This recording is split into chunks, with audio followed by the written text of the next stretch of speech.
আমার খুব পছন্দের এই খাবারটি আমি সব সময় এভাবেই বানিয়ে থাকি। বেশ কিছুটা শুকনো মরিচ, পরিমাণ মতো লবণ দিয়ে হাত দিয়ে চটকে নিচ্ছি। দিয়ে দিচ্ছি এক মুঠো ভর্তি করে পেঁয়াজ কুচি। এখানে পেঁয়াজের পরিমাণটা বেশি হলেই খেতে ভালো হয়। অবশ্যই কাঁচা পেঁয়াজ দিতে হবে। তো হাত দিয়ে ভালোভাবে মেখে এখন নিয়ে নিচ্ছি বড় সাইজের একটা কাঁচা মরিচ চিকুন করে কেটে। জালটা অবশ্য স্বাদ অনুযায়ী দিতে হবে। নিয়ে নিচ্ছি এক মুঠো ধনিয়া পাতা দিয়ে ভালোভাবে হাত দিয়ে চটকে নিচ্ছি। এখন স্বাদ বাড়ানোর জন্য দিয়ে দিচ্ছি 2 টেবিল চামচ সরষের তেল। এই সরষের তেলটা কিন্তু একদম কমন, অবশ্যই দিতে হবে।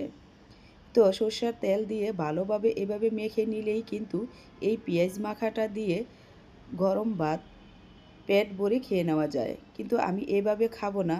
এখানে আমি দিয়ে দিচ্ছি একদম পাকা টমেটোটা কাঁচা অবস্থায় একদম চিকুন করে কেটে হাত দিয়ে ভালোভাবে চটকে মেখে নিচ্ছি। এই মাখাটাকে কেউ বলে সালাদ, আবার কেউ বলে চাশনি, কেউ বলে ভর্তা। যে যেটাই বলুক না কেন, খেতে কিন্তু আমার কাছে খুবই ভালো লাগে। আমি প্রায় সময়ও এইটা এভাবে বানিয়ে খেয়ে থাকি। আপনারাও কি এভাবে বানিয়ে খান? অবশ্যই কমেন্টে জানাবেন।